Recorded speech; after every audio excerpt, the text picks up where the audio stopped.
ಎಲ್ಲರಿಗೂ ನಮಸ್ಕಾರ. ಇವತ್ತಿನ ರೆಸಿಪಿ ಸೋರೆಕಾಯಿ ಗೊಜ್ಜು. ತುಂಬಾನೇ ಚೆನ್ನಾಗಿರುತ್ತೆ. ಕೆಲವರು ಸೋರೆಕಾಯಿನ ಇಷ್ಟಪಡಲ್ಲ, ಈ ರೀತಿಯಾಗಿ ಮಾಡಿ ನೋಡಿ, ತುಂಬಾ ಇಷ್ಟಪಡ್ತೀರಾ. ಇವಾಗ ಮೊದಲಿಗೆ ನಾನು 2 ಸೋರೆಕಾಯಿನ ತಗೊಂಡಿದ್ದೀನಿ, ಅಂದ್ರೆ 1 ಕೆಜಿ ಆಗಷ್ಟು ಸೋರೆಕಾಯಿನ ತಗೊಂಡಿದ್ದೀನಿ. ಸಿಪ್ಪೆ ಎಲ್ಲ ತೆಗೆದಿಟ್ಕೊಬಿಡಿ. ಸಿಪ್ಪೆ ತೆಗೆದ್ಬಿಟ್ಟು ನಾವು ಸ್ವಲ್ಪ ದೊಡ್ಡ ದೊಡ್ಡ ಸೈಜ್ ಆಗಿ ಕಟ್ ಮಾಡ್ಕೊಂಡು ಒಂದು ಕುಕ್ಕರ್ಗೆ ಹಾಕೋಬೇಕಾಗುತ್ತೆ. ನೋಡ್ತಾ ಇರ್ಬೋದು, ಈ ರೀತಿಯಾಗಿ ಸ್ವಲ್ಪ ದೊಡ್ಡ ಸೈಜ್ಗೆ ಕಟ್ ಮಾಡಿ ಹಾಕೊಳ್ಳಿ.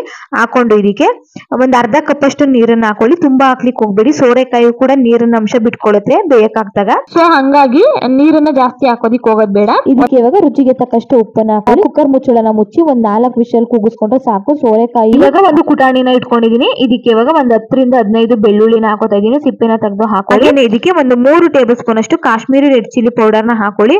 ಹಾಕೊಂಡು ಇದನ್ನ ಚೆನ್ನಾಗಿ ಕುಟ್ಕೋಬೇಕಾಗುತ್ತೆ. ನೋಡ್ತಾ ಇರ್ಬೋದು, ಈ ರೀತಿಯಾಗಿ ಕುಟ್ಕೊಳ್ಳಿ. ನಮ್ಗೆ ಇದು ಸ್ವಲ್ಪ ತರ್ತರಿಯಾಗಿ ನಮ್ಗೆ ಪೇಸ್ಟ್ ಆಗ್ಬೇಕು, ಅಲ್ಲಿ ತನಕ ಕುಟ್ಕೊಳ್ಳಿ. ನೋಡ್ತಾ ಇರ್ಬೋದು, ಇಷ್ಟ ಆದ್ರೆ ಸಾಕು. ಇವಾಗ ನಮ್ಗೆ ಈ ತರ ಜಜ್ಜಿ ಹಾಕೋದ್ರಿಂದ ಫ್ಲೇವರ್ ತುಂಬಾ ಚೆನ್ನಾಗಿರುತ್ತೆ ಅಂತ ಹೇಳಿ ಇವಾಗ ಒಂದ್ 3 ಟೊಮೊಟೊನ ಚಿಕ್ಕದಾಗಿ ಕಟ್ ಮಾಡಿ ಇಟ್ಕೊಂಡಿದೀನಿ.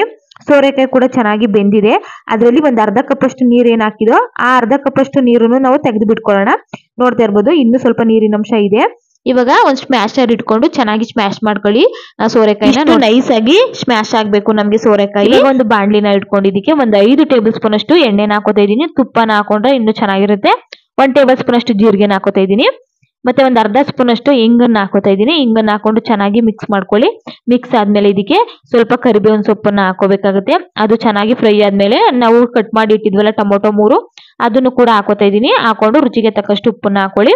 ಉಪ್ಪನ್ನ ಹಾಕೊಂಡು ಚೆನ್ನಾಗಿ ಮಿಕ್ಸ್ ಮಾಡ್ಕೋಬೇಕಾಗುತ್ತೆ. ನೋಡ್ತಾ ಇರ್ಬೋದು, ಟೊಮೊಟೊ ಸಾಫ್ಟ್ ಆಗ್ಬೇಕು, ಅಲ್ಲಿ ತನಕ ಬೇಯಿಸ್ಕೋಬೇಕಾಗುತ್ತೆ. ಒಂದು ಲಿಡ್ ನ ಕ್ಲೋಸ್ ಮಾಡಿ ಒಂದ್ 5 ನಿಮಿಷ ಬೇಯಿಸ್ಕೊಳ್ಳಿ. 50% ಅಷ್ಟು ಟೊಮೊಟೊ ಬೆಂದಿದೆ, ಇನ್ನು ಸ್ವಲ್ಪ ಬೇಯಬೇಕು. ಇವಾಗ ಏನಿದೆ ಅದರಲ್ಲಿ ಕೂಡ ಈ ರೀತಿಯಾಗಿ ಚೆನ್ನಾಗಿ ಸ್ಮ್ಯಾಶ್ ಮಾಡ್ಕೊಳ್ಳಿ. ಇನ್ನಷ್ಟು ಚೆನ್ನಾಗಿ ಸಾಫ್ಟ್ ಆಗ್ಬಿಡುತ್ತೆ ಬೇಗನೆ. ಇದನ್ನ ಹಾಗೇನೆ ಒಂದ್ 2 ನಿಮಿಷ ಈ ರೀತಿಯಾಗಿ ಫ್ರೈ ಮಾಡ್ಕೊಳ್ಳಿ. ಇದು ಫ್ರೈ ಆದ್ಮೇಲೆ ಇದಕ್ಕೆ ಮಸಾಲೆಗಳನ್ನ ಆಡ್ ಮಾಡ್ಕೊಳ್ಳೋಣ. ಸ್ವಲ್ಪ ಅರಿಶಿನ ಪೌಡರ್ ಹಾಕೋತಾ ಇದೀನಿ. ಮತ್ತೆ ನಾವು ಕುಟ್ಟಿ ಪುಡಿ ಮಾಡಿ ಇಟ್ಕೊಂಡಿದ್ವಲ್ಲ ಬೆಳ್ಳುಳ್ಳಿ ಮತ್ತೆ ಕಾಶ್ಮೀರಿ ರೆಡ್ ಚಿಲ್ಲಿ ಪೌಡರ್, ಆ ಪೇಸ್ಟ್ ನು ಕೂಡ ಹಾಕೋತಾ ಇದೀನಿ. ಹಾಕೊಂಡು ಚೆನ್ನಾಗಿ ಮಿಕ್ಸ್ ಮಾಡ್ಕೊಳ್ಳಿ.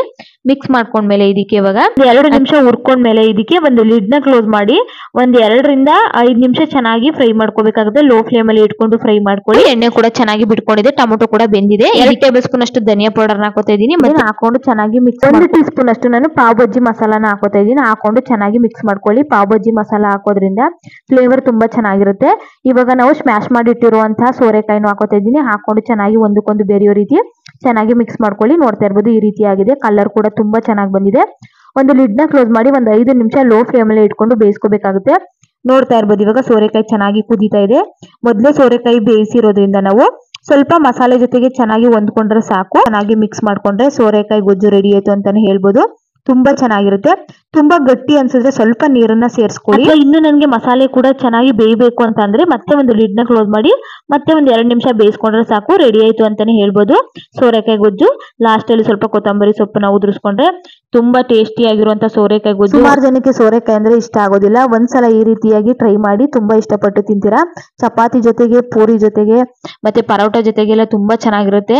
ರೆಸಿಪಿ ಇಷ್ಟ ಆಗಿದ್ರೆ ಲೈಕ್ ಮಾಡಿ, ಶೇರ್ ಮಾಡಿ, ಕಮೆಂಟ್ ಮಾಡಿ. ಮತ್ತೆ ಸಿಗ್ತೀನಿ ಮುಂದಿನ ವಿಡಿಯೋ ಜೊತೆಗೆ.